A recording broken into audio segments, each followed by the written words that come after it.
Hello and blessings, beautiful souls. How are you today? So, welcome back to the vlog.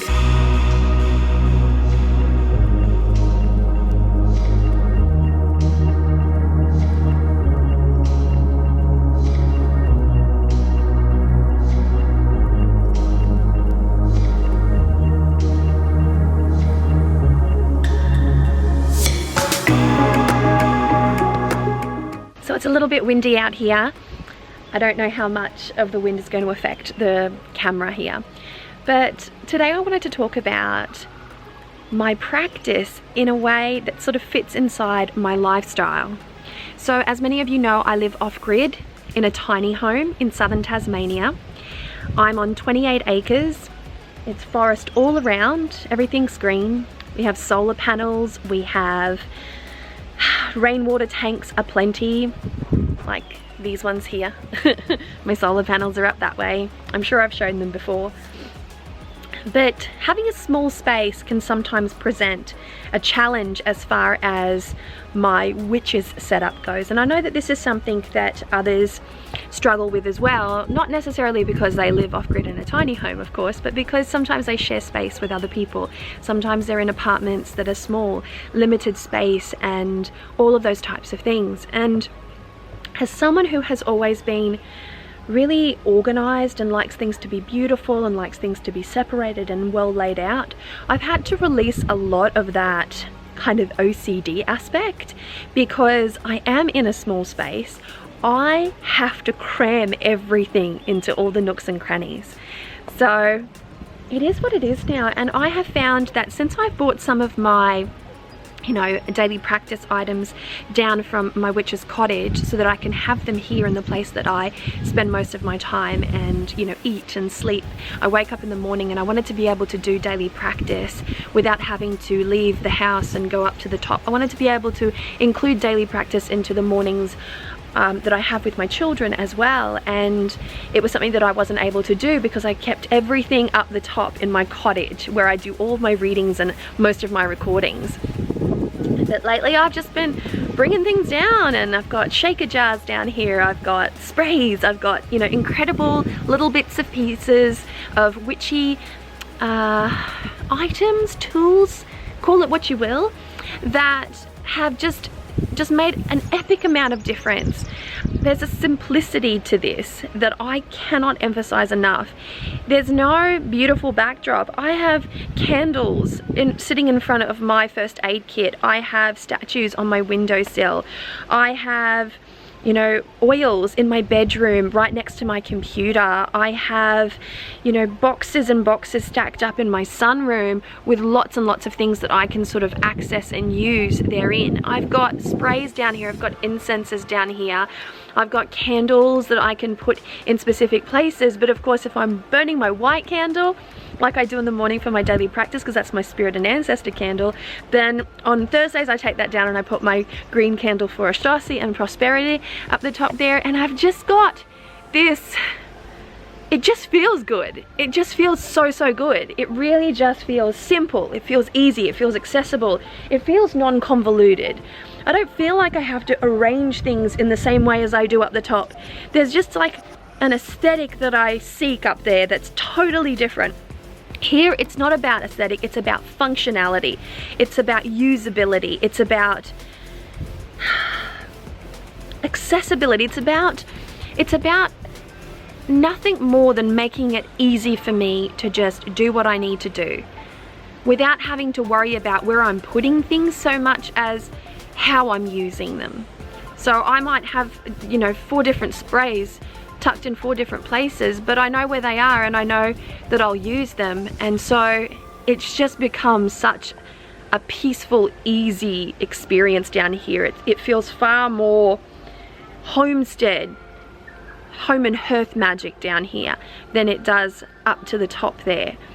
And it's just so nice to be able to have that difference, because we all need something different from time to time. I kind of war with myself in that way. Like, I like things to be a very specific way, a very specific look, a very specific color palette, and then there are times where I'm just like, I want it to be clean and I want it to be you know, minimalist. So part of me wants a dark, sultry look, and then the other part wants a clean, minimalist Hugo sort of style. And so I'm always like toggling between the two. And now I've released all of that desire to present things. And to be very clear here, I don't present things for other people. People don't come up and look at my space.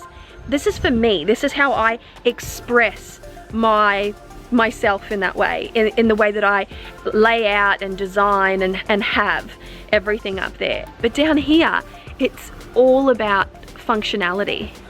It just needs to be common sense. It needs to be functional. It needs to be quick, it needs to be easy, and I need to be able to just get to what I need to get to and just get it done without thinking too much about the way, the approach, the layout, the look, all of that type of thing. And I wanted to talk about that a little bit because it does make a huge difference, because when we are limited on space, we just have to use the space to the best of our ability, and sometimes we have that sort of fight for what looks good as opposed to what is functional.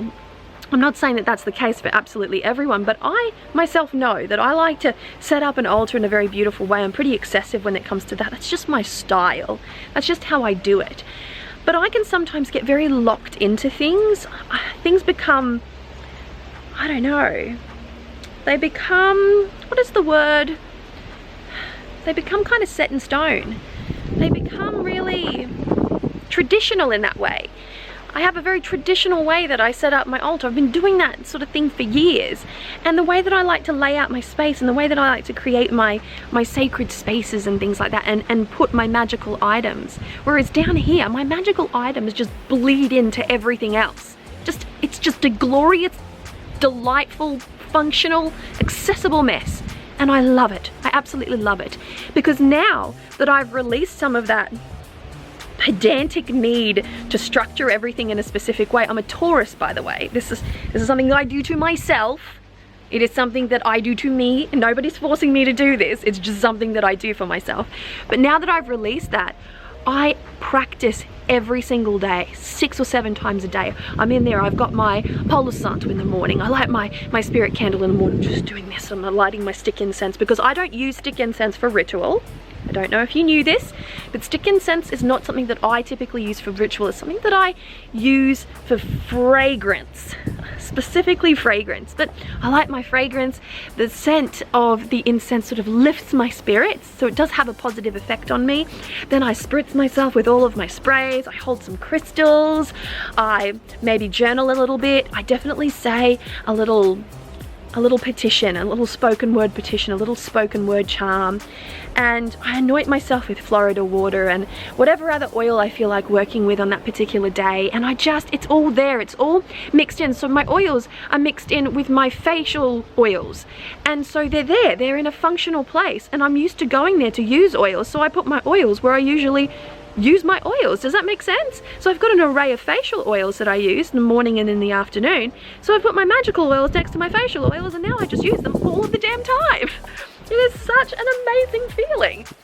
And I'm so much more, I'm just practicing so much more. Whereas before, everything was separate to me, and if it was raining, if it was bad weather, or if I couldn't get up there for whatever reason, and I know that it doesn't seem like a big deal going up there, but sometimes my sister has these really terrible migraines, and she sleeps up there in my magical space, and she gets these really terrible migraines, so I know that I can't go up there and I can't disturb her, which limits, you know, the amount of time that I can access that space. She never tells me not to go, but it's out of respect and love that I want to let her rest. And you know, there are times where I just can't get up there because of terrible weather. There are times that I can't get up there because I have the kids here, and if I was to go up there, then I'd have to abandon my children down here, leave them to their own devices, and it's not an easy thing. It's not an easy fix.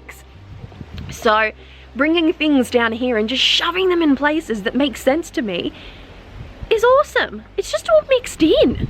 Like, I've got stuff in the kitchen, I've got stuff in the bedroom. I really only have a kitchen and a bedroom, bit of a sunroom, but it's just made such such a difference. And I've noticed that I can release. I don't have to control everything. I don't have to be so pedantic about things. I don't have to be so structured about things. I think there is a part to magic and the craft that needs to be messy. It needs to be messy, but messy in a good way. And I've been missing out on that because I like to just have everything looking so perfect. And once I've released that, like now I'm letting go of this necessity for perfection in every aspect. And I'm letting go of that, and I'm having such a good time now. I can't believe how much pressure I put on myself. There are times where I feel like I put just such an incredible amount of pressure to have things in a very specific way, and I stress myself out and I get anxious about it. And now that I've just started to release that and say, okay, well, this is what I can do. You know, I'm a working mother, I live on a property, I've got a lot of responsibility, I do so much, and my time is very, very limited. So if my practice can't fit into my lifestyle, then it is going to fall by the wayside. So this is my way to bring about that magical mess into my space. This is where I sleep, this is where I eat, this is where I cook for my family, this is where I spend a lot of time writing, for that matter. And I do as much work down here as I do up in the cottage. But I needed it to feel magical as well.